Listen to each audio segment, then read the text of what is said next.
welcome to the launch of the IISS Armed Conflict Survey, which I hold up before me and which you should all have got a copy of for those of you in the room. For those of you joining us live online, we're gathered here today in the run-up to the launch of the 18th IISS Manama Dialogue, which begins in a few hours' time here in Manama in Bahrain. And as a prelude to that, I have gathered an all-star panel to discuss the launch of the Armed Conflict Survey, one of the IISS's flagship annual publications. This launch is going to run for about 1 hour. You will hear presentations from Irene Mia, who is the editor of the Armed Conflict Survey, and then a number of our other colleagues, and then we shall open up for a period of Q&A and discussion with the audience. My name is James Crabtree. I'm the Executive Director of the IISS office in Singapore, IISS Asia, and I'm going to keep my remarks as brief as I possibly can and begin by handing straight over to Irene Mia. Thanks, James. Good afternoon, everybody, and good afternoon to people online. It's great to be here. It's actually the culmination of a year work for this very big report. As James mentioned, the ACS is one of the Institute's flagship publications, which is monitoring and trying to make sense of the conflict landscape since the inception of the series in 2015. We currently cover 33 active conflicts across the world, so across all the region of the world, including the Middle East, of course. We try to provide really our audience of expert practitioners, policymakers, and corporates with some strategic and forward-looking assessment of drivers, implication, and also outlook for conflicts across the world. We have a double filter to look at conflict, to understand conflict. So we look at the domestic drivers of conflict as well as dynamics, including a focus on non-state armed group that, as we know, are an increasingly important player and driver of violence across the world. But also in line with the IISS global and strategic research focus, we adopt a geopolitical lens to the study of conflict. So we try to look to map the geopolitical drivers of conflict, but also their interlinkages across the region and across the world, and their global repercussions. So just to highlight two features of this year report, we are also including selected strategic regional essay on trends which are of strategic importance for the regions, including the escalation in the Middle East, geopolitical dimension of conflicts in sub-Saharan Africa, the regional repercussion of the Russia-Ukraine war in Eurasia, also geopolitics of synthetic drugs in the Americas, and also China involvement in Asia conflict. And some of those topics my colleague will cover in more details. We also have a special feature on climate security this year in view of the increased urgency to understand the complex nexus between conflict, climate vulnerability, and global security. Another thing I wanted to mention is that we are strong believer of the power of data to bring conflict trends into life, and also to inform our qualitative assessment, which is obviously quite important as well. So the report is very rich. You will see if you get a copy. It's very rich in data, in maps, in tables, and infographics. We have key statistics on all type of conflict-related events. We also have visual timelines of key political and military events for each conflict. What I wanted to highlight in this context is this Armed Conflict Global Relevance Indicator, which is a proprietary composite indicators, which really embodies our filter to conflict. So we kind of assess the global importance of conflict based on their geopolitical impact, but also human impact and intensity. So we use that as a way to complement our qualitative assessment and also to prioritize analysis. A couple of words on the special features this year, which is going to be on climate security. And of course, what we try to do is really try to explore and kind of make sense of the complex interlinkages between climate change, conflict, and global security, We have 3 chapters in the report this year, which are on 3 topics which selected for their strategic importance in terms of shaping the current and future conflict landscape at the internal as well as geopolitical levels. So we are looking at the nexus between peace building and climate resilience, and this is very important considering then 60% of the 10 top climate vulnerable countries are actually affected by conflict. So there is a very important need to really have the two happening at the same time, and Benjamin will say a bit more on this. Also, we are looking at, again, going back to the importance of non-state armed group as one of the, I would say, part of the problem, but also part of the solution. We're looking at their role in terms of weaponizing natural resources in conflict, but also after conflict as a tool of legitimacy. And thirdly, on a more geopolitical level, we're looking at the geostrategic implication of climate mitigation and energy transition, including in terms of geopolitical competition for control of critical minerals, which are going to be important for the clean energy transition. Just a couple of words on the main findings of the report, which I will share also with Benjamin, who has been a key part of the team, of the core team putting together the report.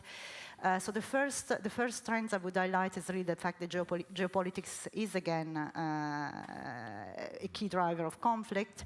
What we have seen is that even if the majority of conflict at the moment are internal, an increasing number is internationalized. We have seen an increase in third-party intervention in the last 10 years. They have tripled since in the last 10 years. So we had seen this kind of really increasing importance of geopolitical drivers because those third parties are actually intervening in pursuit of their strategic interest and geopolitical interest. Of course, the Ukraine war has escalated this growing trend to a new level. As we know, it's also an interstate conflict, but there are other interstate tensions that are brewing up in the world, including the one between China and the US over Taiwan. The other related trends to that is the fact that we have seen a reversal in a trend which we had seen in the last 10 years or so of progressive disengagement of the West in conflict. What we've seen is that the Russia-Ukraine war, by threatening security in Europe and international rule-based order, has really strengthened the West cohesion. And this is something which is going to very likely reshape the global conflict landscape, and also is going to have implication on many ongoing civil wars in the Middle East, notably. And the third element related to climate change as well is really climate change as a next frontier or already current frontier of geopolitical tensions. We are seeing that disagreement over mitigation responsibility as well as competition over critical resources is increasingly changing the geopolitical equilibrium and also is an important source of interstate tension, but also is something that is going to be more and more a factor in non-state armed group strategies in internal conflict in resource-rich, fragile countries. In fact, as you see, you cannot really see the graphic I have there, but it's really where the critical resources are. And as you can see, most of the critical resources are in developing countries and in fragile countries. So this is something which is going to really shape, again, the global conflict landscape. And it's also something that could be a game changer for many of those countries if they're able to leverage really the potential of those critical minerals. And thirdly, very quickly, the Russia-Ukraine war wider implications. What we have seen is that obviously the Russia-Ukraine conflict is yet another global shock building on the coronavirus pandemic, but also the long-standing accelerating climate emergency to really exacerbate drivers of conflict globally. Disruption in global supply chains and spikes in energy and food prices has hit several developing countries very hard. And it intensified pre-existing food insecurity and high inflation trends. What we're seeing is really an unprecedented food insecurity across the world, in the Middle East, in Latin America, and in other regions. This is also will create, unfortunately, fertile ground for instability and social unrest. And also, the other element about obviously the crisis in Ukraine is that the unprecedented humanitarian crisis and reconstruction needs created by the war will also limit international aid and development funding available for other conflicts across the world, which, as we know, are many. So, unfortunately, with this not so positive assessment, I will give the floor to Benjamin for some other key findings for the report. Thank you very much, and it's a privilege to be here and to present this year-long work on the margin of the Manama Dialogue. I'm going to talk a bit about some of the features of armed conflicts in 2021 with an eye also at trends in the last decade or so. And I have 3 key messages for you. The first one is around the number and the scale of armed conflicts. And as you can see from this graph, in the last few years, we have reached a peak in the number of armed conflicts globally since World War II. And this has been an ongoing trend since 2011, since the Arab Spring in 2011. We recorded in 2021 54 armed conflicts globally. You see also the line that spikes as well in 2011, which is the conflicts between non-state armed groups, so where the state is not part of it. And this obviously speaks to the proliferation of non-state armed groups. In terms of trends, we see that what accounts for the increase in armed conflicts globally is the civil wars with external interventions. And here I turn to my second key message. What are the civil wars with external interventions? Are civil wars where an external party, an external state party, directly militarily intervenes. And this, looking at the trends, so we're looking at the blue conflicts are these civil wars that from 2011, 2012 have spiked. And we arrived today to a situation where we have as many civil wars with no external intervention and civil wars with external intervention. So this is one of the most remarkable trends in the last few years. Obviously, this trend reflects the current global disorder and the current geopolitical competition between great powers. Now, who are these external interveners? We have the usual. We have great powers, but we increasingly have middle powers and regional powers in different regions. Now, we have seen this phase of external countries intervening in civil wars during the Cold War, the proxy wars, where the US would support one party, the Soviet Union would support a second party, and there would be a proxy war. Now, today, obviously, that resembles this situation, but it's way more complex because there are many more state actors intervening. The Middle East and North Africa and Sub-Saharan Africa, which I will speak about in a few minutes, are the 2 regions that mostly have these trends. So moving to my third message, what are the consequences on conflicts? The conflicts today are more and more protracted. They are longer in length. They last longer. And this protractedness is underpinned by different factors, and one of which is the intervention by external powers, but also by the proliferation of these different non-state armed groups, paramilitary militias, rebel groups, the connection between criminal groups and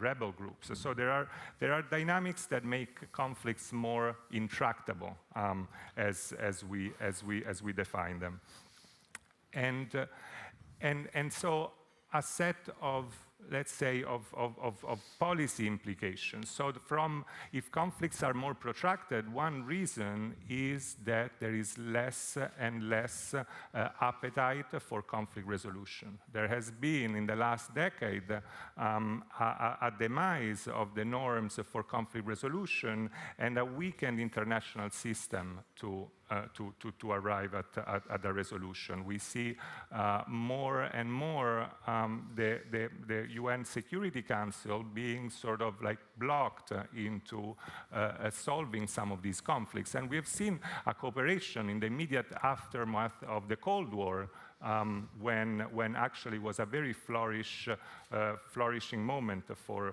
conflict resolutions. The second point is that the interventions to address conflict have grown in scope and scale in the last decade or so. We have more peacekeeping operations, we have more stabilization operations, we have counterterrorism operations, we have development interventions that try to help with mitigating the effect of armed conflicts and humanitarian aid as well. Now, there is a lot of I would call strategic unclarity between all of these operations. Even though they should work, and they do work in synergy, the objective are still, and the objectives and the mandate are still diverse. And the third point, which speaks to our set of essays on climate security, is that climate vulnerabilities and conflict risks very often share the same drivers. And so those are, that calls for a much more coherent agenda and a nexus between these two topics.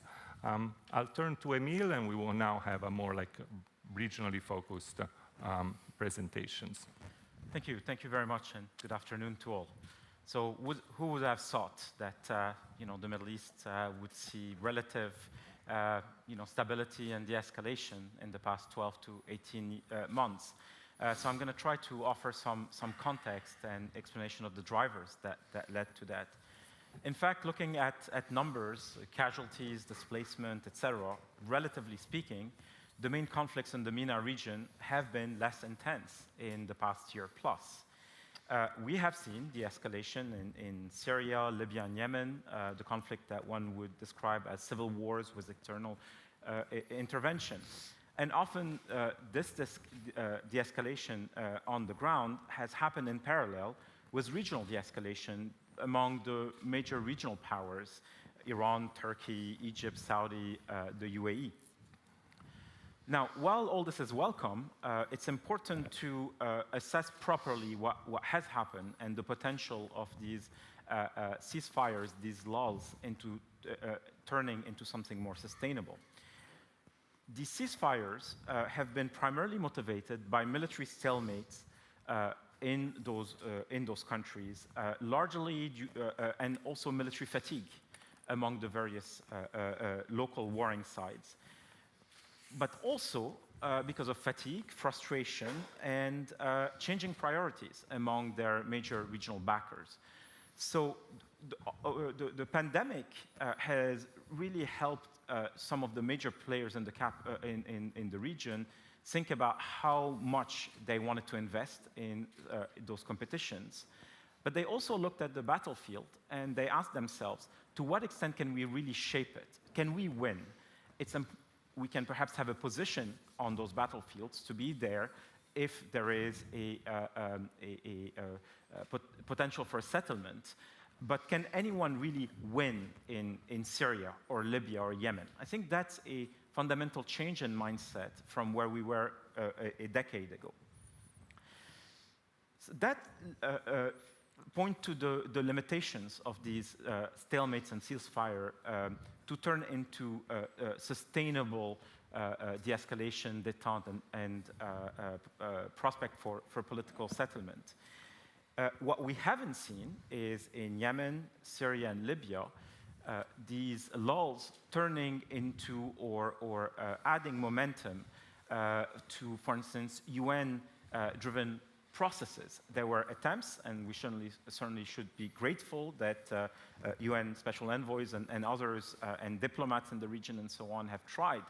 But in no place have we seen a real breakthrough, something that could lead to a sustainable outcome. If anything, we've seen, and I'll develop it in a second, the failure of UN processes to deliver something that would constrain the armed factions and transfer power to more political leaders.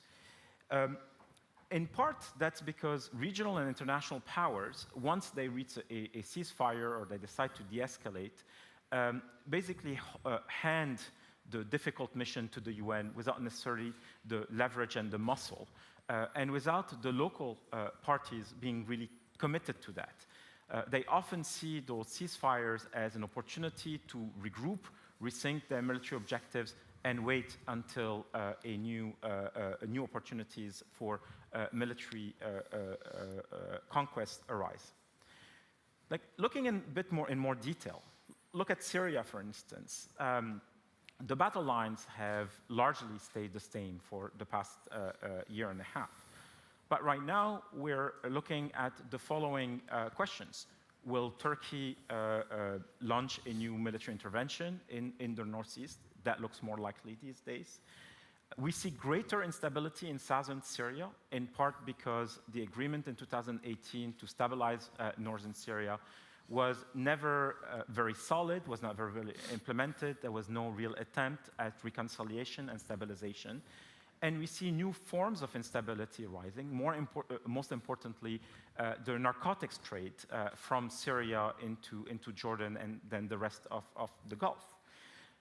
There's also a big question right now, the extent to which the US presence in Syria and Iraq is sustainable, and whether, if there is a change in that presence, that would lead to a revival of ISIS, for instance, perhaps not as the monster we saw in the previous decade, perhaps in a weakened form, but still as a potent challenger, because it continues to exist in the Badia Desert in Syria. In parallel, the political track is almost non-existent at the moment in Syria. The UN track is peripheral, it's marginal. They barely meet. When they meet, there's no agreement. The UN special envoy is trying, but that must be the most frustrating job in the world at the moment. The Astana format, which brought together Russia, Iran, and Turkey, today is very fluid. Why? Because there is a change in power dynamics within that format. Russia is today mirrored in a conflict in Ukraine, which means that, relatively speaking, Turkey is a more powerful state, and Iran has greater space to operate in Syria. This is an unstable equilibrium. Also importantly, the move towards regional normalization with the Assad government are here, but they don't seem to be a solution in terms of stabilization, political settlement, and so on.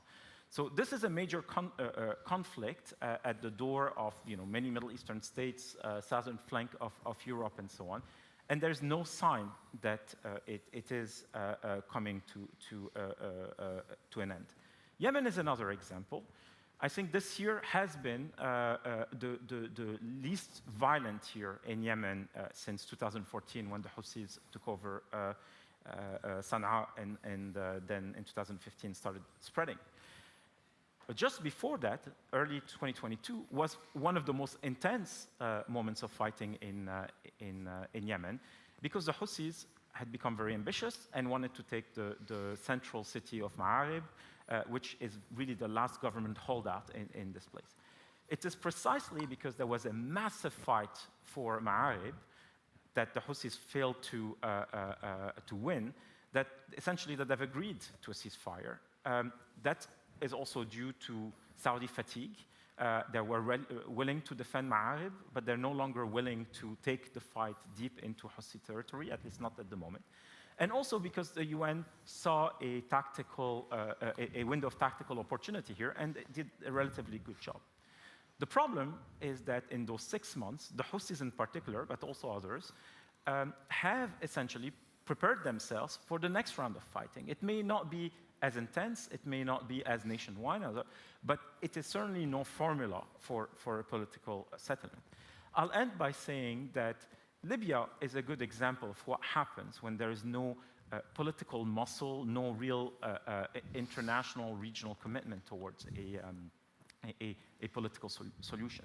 2021 was the year of de-escalation in Libya, but it ended on a very sour note when the elections were not held, and that led again to a divided government. And what we saw in 2022 was less violence in Libya, but still real attempts at taking power here and there.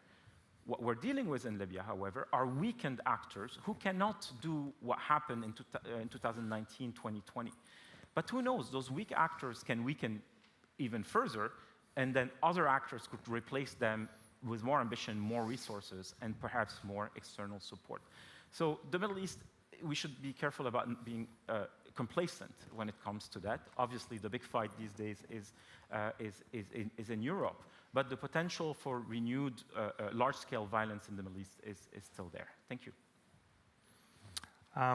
I'll talk about the trends in sub-Saharan Africa. And in this region, the three key messages that I had earlier apply squarely to sub-Saharan Africa in terms of like the scale of conflict, the internationalization of those civil wars, and the protractedness of conflict.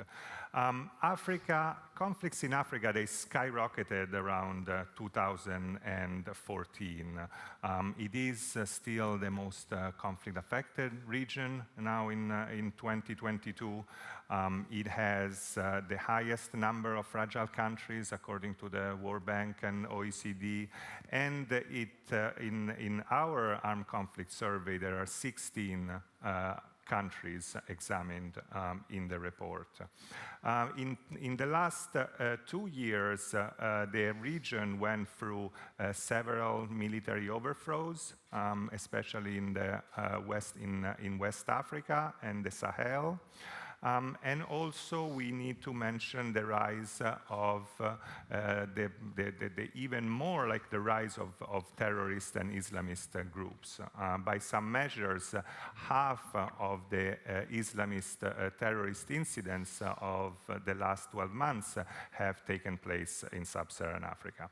There are also two other trends that I want to mention that go hand in hand and in parallel with the rise of conflict. One is about the one that is climate change and the rise of extreme weather events.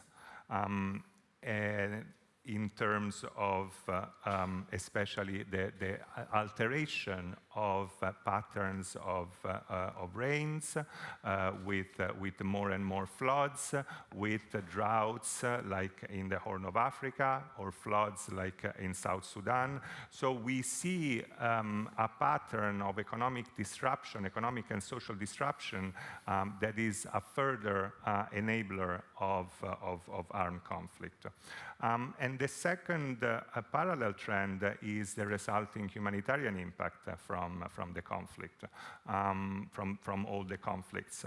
In sub-Saharan Africa, there are today 137 million food insecure people, which is a number that is tripled has tripled since 2018. Obviously, conflict accounts for that, but also the displacement from climate change and from COVID and the different compounding crises. 8 of the top 10 African countries that experience food insecurity are facing conflict. So we see food insecurity and armed conflict that really go in parallel. Now, the areas of crisis in this region, I mean, there is like a continuous arc of insecurity that goes from the Atlantic Ocean to the Indian Ocean. And we have these regional clusters of conflict in the Sahel, in the Lake Chad Basin, in the Great Lakes region around the Democratic Republic of Congo, and in the Horn of Africa with the civil war in Ethiopia that is sort of the fulcrum of insecurity. Now, that civil war has had a very recent peace agreement, and we will see if that will be able to hold. What I want to mention is the overlapping dimension between all these conflicts. Most of these conflicts have a local dimensions, They start from in peripheral regions where the government, where central government does not have a reach in terms of providing services.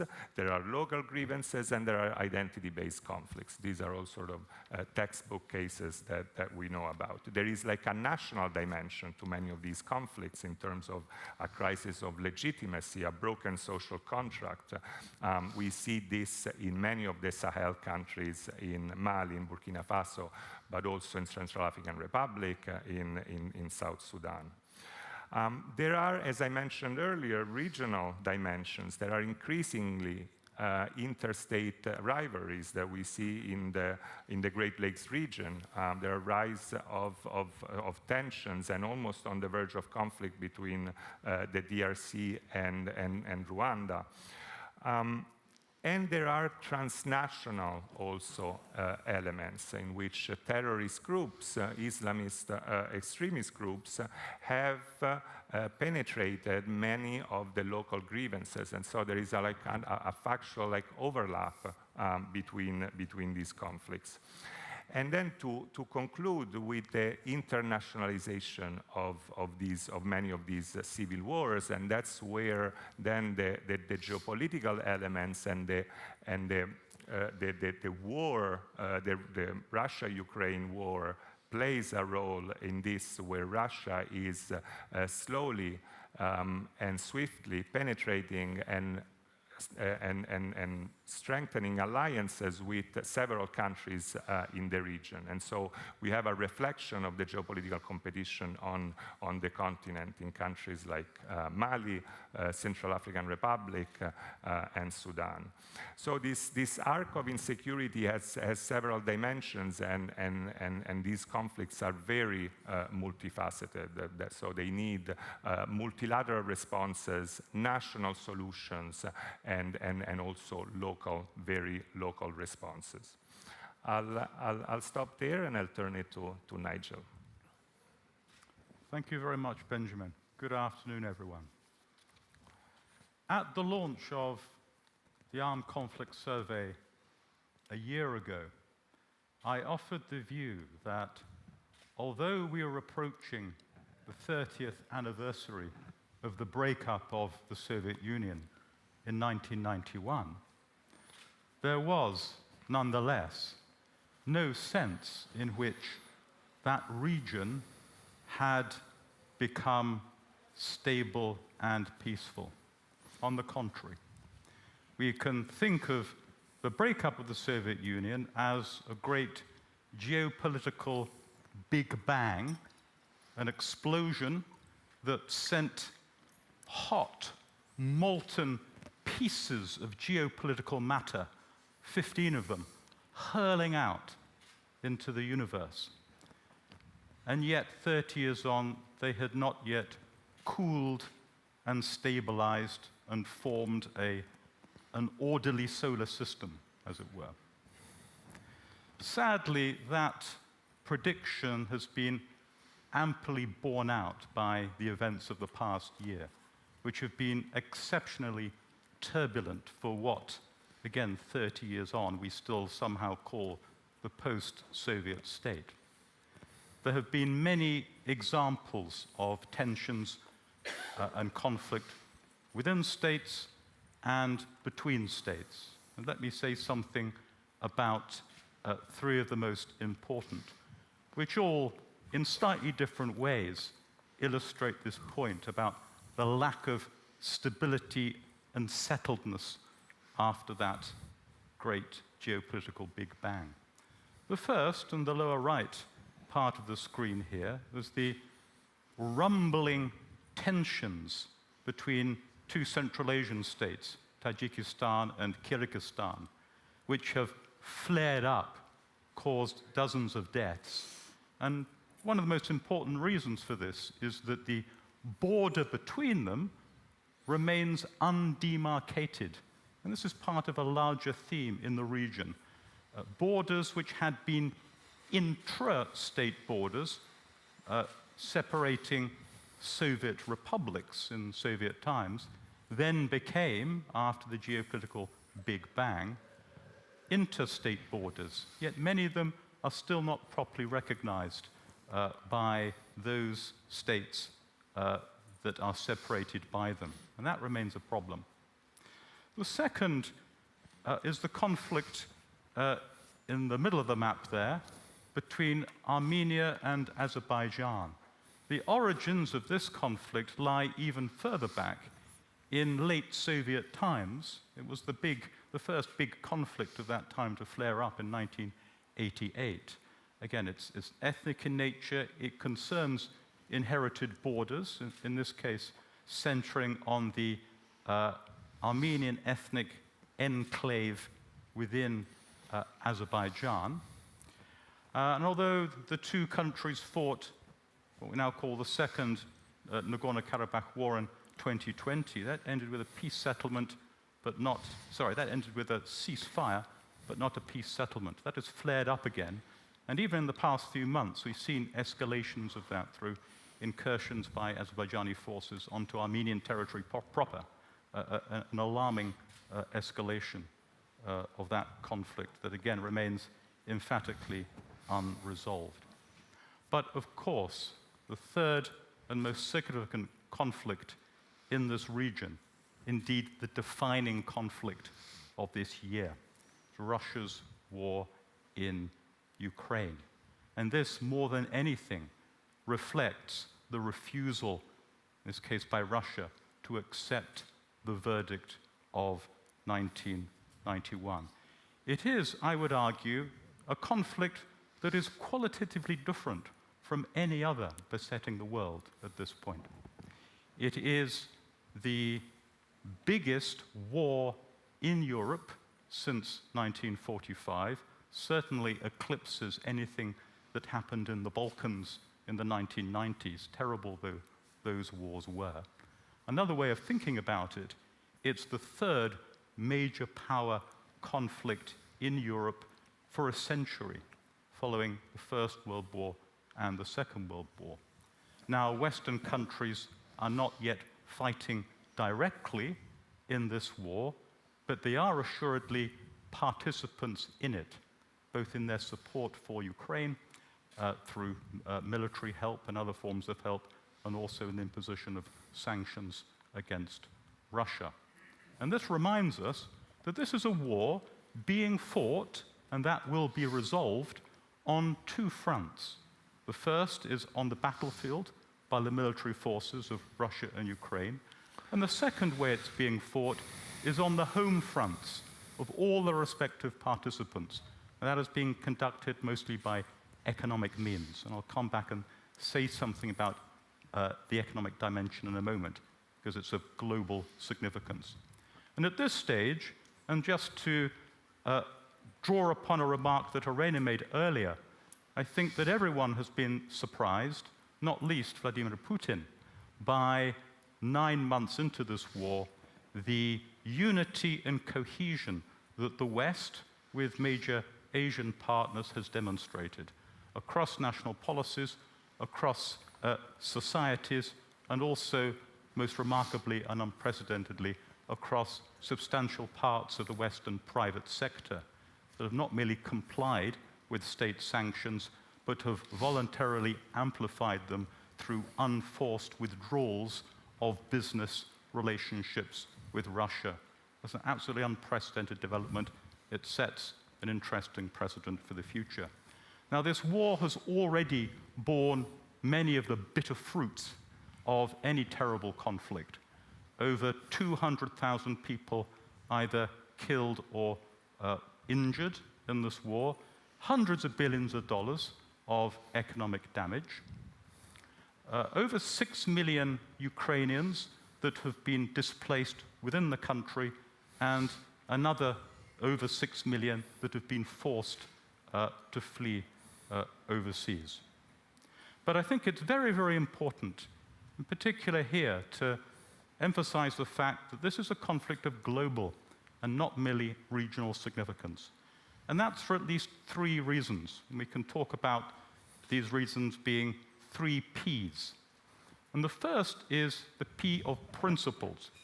Now, this war and its implications have profound consequences for the fundamental principles of international order, of state sovereignty and the inviolability of borders. That was true of Iraq's invasion of Kuwait in 1990, which was globally important for the same reasons.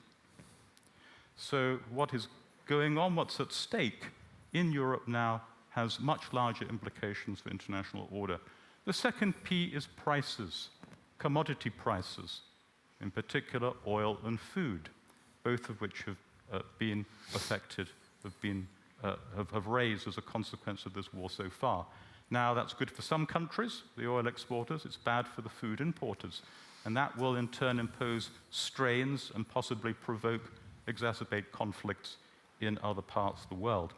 The third P is policies. This war is a catalyst that is driving rapid innovation in policy thinking and practice, in particular about the use of economic weapons of statecraft. Many new forms of sanctions are being honed and applied, and they, incidentally, include sanctions relating to the energy sector. So the date, I'm sure, already in all your diaries, the 5th of December, that is when the EU's near total oil embargo on Russia and the G7 price cap on Russian oil come into force. That's an extraordinary precedent that has much broader implications, it seems to me. And on policies, looking ahead to the future, there is always the possibility that this war will escalate in various ways which have even more direct global impacts. It's a war unlikely to end very soon. And in conclusion then, if we're thinking ahead to the longer-term implications of its conduct and its outcome, whatever that is, again, 3 Ps. The first is power. What consequences will this have for the balance of power? I'd offer the thought, I think not already significantly appreciated, that this war has already shown the underlying weaknesses and limitations of Russian power across many domains, not only military power, but informational power and cyber power as well. The second is that this war, as it moves on, will shape perceptions of resolve and commitment in ways that have much larger implications, because in diplomacy, everyone is always watching everyone else. And finally, the third P, this war and its outcome will set precedents for the ways that aggression works and is responded to, and again, the conclusions that everyone watching this will draw for that, including for conflicts in other parts of the world. I'll just finally finish, if I may, with an advertisement for the launch of another publication, the one that I edit. Another date for your day. It's the same date, actually, also the 5th of December, when we launch that, and that will explore the geopolitical dimensions of this and other recent events in the world in detail as well. Thank you. Very good. Thank you very much, Nigel, and to the rest of the panelists. So comprehensive though the Armed Conflict Survey is, it doesn't actually cover the entire waterfront of work being done by the IISS. So Nigel's advertisement for his publication is well taken. And before we open up for questions for the remaining 15 minutes, we wanted just to give one more small piece of product placement for another excellent piece of IISS work that was launched this year from our Asian operation. And for that, I'm going to hand briefly over to our colleague, Erin Connolly, to talk about the conflict in Myanmar. Thanks, James. And I should mention that there is actually an excellent chapter on Myanmar in the Armed Conflict Survey, which you can review after this event. But we have gone beyond that to produce this digital interactive on the conflict in Myanmar. This is a static image, but if you go to the website, myanmar.iiss.org, you can manipulate these different variables to try and understand better what is a very complex conflict. But if I can just briefly touch upon what this image shows, we are all used to seeing conflict around the periphery of Myanmar between ethnic armed organizations and the central government. That's been going on in some cases for 7 decades. What we have seen since the coup d'etat that took place on February 1st, 2021, is for the first time since the 1940s, armed revolt in the center of Myanmar by Bamar Buddhists against the central government. And that is really unprecedented since the 1940s. And so both sides are seeking dominance over the other. The central government, the junta government, the State Administrative Council, has sought to diminish the intensity and the tempo of the revolt by primarily through use of airstrikes and militias. These airstrikes are not really targeting forces, they're targeting population centers, trying to create refugee crises, internal displacement that would make it more difficult for rebels to live off the land and live off the population. And then we still have, around the periphery of the country, armed conflict going on in most of the major ethnic states, including now, as of August, in Rakhine State. And many of you will remember this is the state where in 2017 and 2018 we saw such violence against the Rohingya population. They're being caught in the crossfire of the current conflict. And the tactics that were used against them in 2018 are now being used against Bamar Buddhists in the center of the country. So that's the situation in Myanmar. I'm happy to take questions on that alongside colleagues afterwards if there are any. Very good. Thank you, Aaron. Thank you, everybody. So we now have a period for about 15 minutes of questions. We're going to end at the top of the hour. That's 5 o'clock here in Manama. Maybe a different time for those of you watching at home. I see a question at the front. Maybe if you might introduce yourself and a microphone will be whisked to you as you can ask your question. Yes. Please go ahead. Thank you so much. My name is Bari Alamuddin. I'm a delegate in the conference. I'm a writer and journalist. And my question is to Emile. Thank you, Emile, for a very interesting take on the situation of all the conflicts. However, I would have liked to hear from you about what's happening in Iran. It started with a protest. It seems to be moving into more of an uprising and conflict. And I would like to know what you read. What would this criminal regime do to its population? How longer is it going to take? Also, what would be the effect on the Hezbollah, Hashd al-Sha'bi, the Houthis, and all the evil that Iran creates in the area? Thank you. Emile, go ahead. Thank you. We cover a lot of conflicts in the ACS, but we need to have a criteria for what we study within the publication. So we have a definition of armed conflict that explains, for instance, why Iran is not covered in the ACS. It has to do with the scale, the intensity, the time scale of a conflict. Iran may qualify next year if this unrest escalates, lasts, and then takes other forms. Yep. So at the moment, we'll have to discuss when we're back in London. Not sure the criteria we have apply to that. Now, let me answer your question. This is indeed an unprecedented uprising in Iran because of its scale, its geographical spread, because of the intensity that we see, because of the deliberate targeting that we see of state authority, because of a clear both generational gap where, in a way, if you want to simplify it, it's basically granddaughters rising up against the grandfathers, right?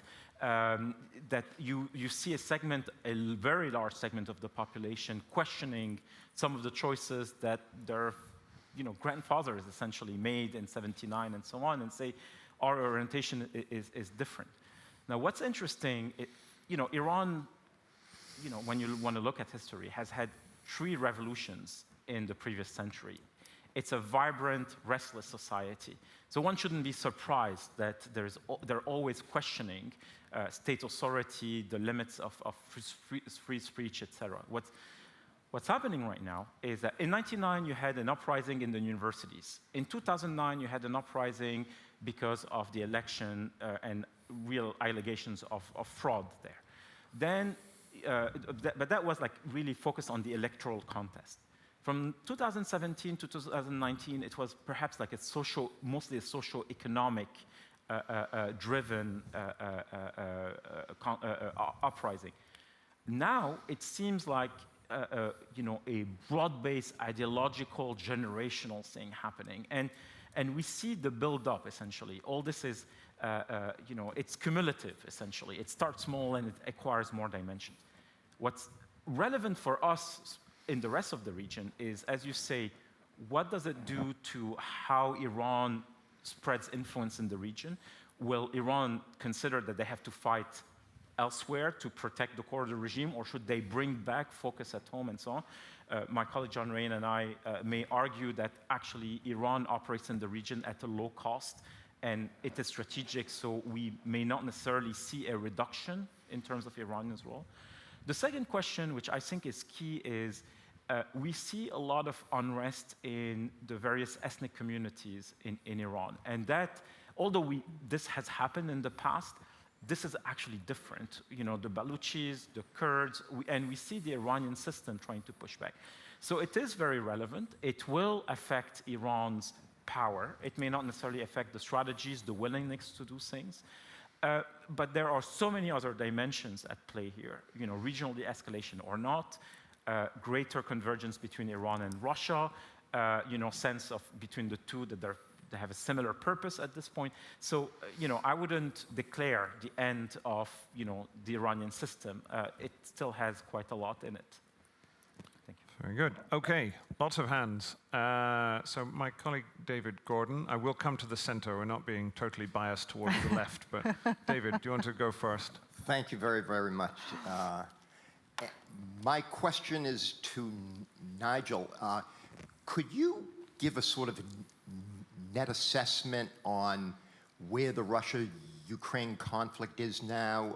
General Milley spoke a couple of days ago and said that there have been roughly 100,000 casualties on each side. What's your sense of who has momentum, how far that can go? You had mentioned that you foresee this going on for a long time. Does that mean that we're sort of in a permanent balance here? Now, I fear if Nigel gives an entire net assessment, we'll have no time for any more questions. So I'm going to take a few more, and then we'll pick a few. So the gentleman here, I saw your hand shoot up. Maybe you can wait for the microphone if you don't mind. My name's Larry Rubin. I'm a professor at Georgia Tech, but I'm also an associate fellow at IISS. This is, of course, amazing, and it's great in the classroom, too. My question is kind of for everybody, but again, inspired by what Emil said, because one of your remarks about Syria intrigued me, because what you said was, you'd said after kind of the Russian withdrawal, in a sense, of being less active in the Astana process, and Turkey has kind of elevated its role there. And made me think, and you said this may cause some type of disequilibrium, but what we've seen, I think, in Syria, if there's a decrease in casualties as measured by what stability and instability is, with Russian withdrawal at the same time, maybe as Nigel said, we've got this continuing conflict for a long period of time, maybe we will see kind of more stability in that sense. It may not mean that it's going to lead to a political process, as you said, but it's also a question of, I think, going back to Benjamin's bigger point about one of the big takeaways is more about the intervention of third-party actors all over, and maybe this is some bigger question or message that way. So it's, a couple things, and one might be also, can we see in Russian involvement, and not just in Syria and in Libya over, say, a month to 2 months at a time, of if there was kind of less casualties, you could imagine why, and why Russia needs to dedicate more resources to a different type of conflict. So anyway, thanks for the great work as well, too. I'm going to take 2 more questions, and then, so I see the lady there, and then Sir at the front, and then we'll... Thank you. Maria Fontapie, Center for Humanitarian Dialogue. I just wanted to pick up on the points of Mr. Gold-Davis and Emil and Mr. Petrini as well. So on the one hand, we see a West that is united when it comes to the war in Ukraine, but also we see more and more rotting conflict in the region. So I would like just to challenge the issue of the Western unity vis-a-vis of the world developments, because while we see a lot of unity when it comes to Ukraine, are we really going to see unity when it comes to rotting conflict in the region, when it comes to energy crisis and how to deal with that. From a European perspective, being a former European diplomat, I can see an increase in Europe of nations rather than a multilateralism at play. And so this is very concerning, being also this region in the neighborhood of Europe. Thank you very much. Got it. And then the gentleman right at the very front. And now my colleagues are going to give answers of the utmost brevity to get us to the close. Sir. Well, thank you very much for a very informative session on data collection. And what I saw, the future is, the data perhaps pointing looks very bleak and some sort of very depressing, to be honest. Did you find sniffing through your data that there are some commonality if the world they hone all their effort, consolidated effort on that we will have a brighter future? That's an excellent point. Now, here's how we're going to do this. Nigel's going to give us 1 minute on Ukraine. Emil's going to answer the question on Syria. Benjamin's going to give us the question on Western unity.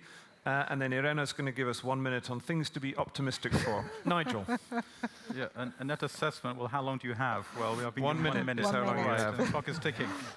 Okay, I have 3 or 4 points here very, very quickly then. The first is that, well, I'm of the view that the war itself Russia's invasion was not a surprise, but much else that has followed has been a surprise. It's been extremely hard to predict, even 2 or 3 months ahead, the dynamic of this war. We've been through at least 3 or 4 narratives. Every time you think you know sort of where it's at, reality has disrupted that. So it's, in a sense, it's a way of not answering a question, but a high degree of uncertainty. But nonetheless, I'd say at this point, in many respects, on the battlefield, Ukraine's position relative to Russia has never been stronger in terms of morale, motivation, troop quality and experience, equipment and supply, generalship, political leadership. They're all stronger. And Russia knows that. And yet, on the home front, Ukraine's home front, of course, is now suffering escalating damage. And this is very deliberate. And Ukraine also remains actually quite fundamentally dependent on Western support. And it takes us into the important question of the future of the West cohesion and its resolve in supporting Ukraine. There are growing concerns about the quite specific, the variable but very important, about ammunition stocks and supply. Watch that, I would say. How much the West feels, in the short term at least, the run rates it can still continue to supply Ukraine. On Western unity more broadly, yes, watch the winter. Putin certainly is. He still thinks that the West sooner or later will crumble or compromise. I'm still impressed, as I say, by, if one looks at deeds and not as occasionally wobbly words, the direction of travel of the West has been escalatory, actually, both in the quality and quantity of what it's supplied to Ukraine militarily, but also in now 8 EU sanctions packages. Who would have thought? I don't see any major political party or movement anywhere in the West beginning to make the argument that we have to trade off these different considerations, support for Ukraine on the one hand, with responding to the costs to our citizens at home in a different way, order those priorities differently from what the way that the public policy is ordering them now. But let's see where we are in the spring. Thank you, Nigel. Emil. Thank you. It's interesting to examine the question of whether Russia has to rethink its position in the region. I would say, look, in Syria, it was essentially managing the battlefield. It was managing the regional competition for many years now. But it's a bit tired of that. It wants to maintain its position. It certainly values the military airport it has, the seaport. It still wants to be present. But does it want to be, guaranteeing, deals like the 2018 one in southern Syria? Does it want to, which, by the way, wasn't properly implemented and actually is leading to a breakdown in that region? Does it want to challenge Turkey at a time where it needs Turkey for other reasons? And so I think strategically, the Russians, whether it's in Libya or Syria and so on, will maintain their position because this is how you outflank your rivals in the West, essentially. It's not about dominating anymore. It's not about necessarily shaping the future of these places. It's really about nagging, keeping off balance, having a position, just making sure that Western countries have to just watch their back while they're challenging them on the main front line in Ukraine. Now, the question is how the rest of the region fills that vacuum, whether they ask Russia to be present, make it because they need it, or they basically try to fill that void, greater competition perhaps between Iran and Turkey in Syria. Will the Gulf states, for instance, which relied quite considerably on Russian goodwill in some places, essentially write off this partner because it cannot do power projection the way it was hoped it would. So I think we're not necessarily at a pivot point, but Russia is no longer, I would argue, this central military actor that some thought it was at a certain point. Very good. Benjamin, what about Western unity? On the question on Western cohesion, I think we have to think about the Western cohesion on Ukraine as a bit of an outlier. And that the Western positions and divisions in a continent like Sub-Saharan Africa has not dramatically changed. I mean, the West moves together with sort of concerted approaches on security, on development, on humanitarian issues. It comes together when it has to renew peacekeeping operations, for example, or having assistance to providing assistance to Somalia, or pulling out all from Mali when Russia comes in. I think that there are no signs of sort of a renewed multilateralism from Western actors in Sub-Saharan Africa, and I see more as forward-looking, as empowering and giving more agency to the African Union and to the regional economic communities, for example. So I see there an element where conflicts can be better managed. Now, we're right up against time, so Irena, give us one thing to be optimistic for the gentleman in the front, and then we'll move to a close. Great. So I'll try to be positive. I think in general we do. You'll see in the report actually we do have a section for each conflict, for each region on a glimmer of hope, let's say. But personally, I think what is quite encouraging is the fact that there is an increasing awareness on the role that climate crisis is having on conflict as an exacerbator of root causes, and I think there is also an increased momentum on the need of really mitigate those impact. And I think if really there is a fairer way to address mitigation, also between obviously developing countries and developed countries, I think that's going to really help mitigate, but also is going to put the countries which are in fragile countries more exposed to climate change in a much stronger position. And I think it will change a bit the equilibrium as well. But of course, there are lots of internal and domestic issues to address. But I do think that, and I encourage you to read the report because there is quite a lot of positive as well, not just negatives. All right. Thank you very much, Irena. A sort of bright note on which to end on. Thank you very much to my colleagues and to everyone else from around the Institute. This is really a labor of many hands, the Armed Conflict Survey. It's an excellent read, so thank you very much. Thanks, James. Thank you.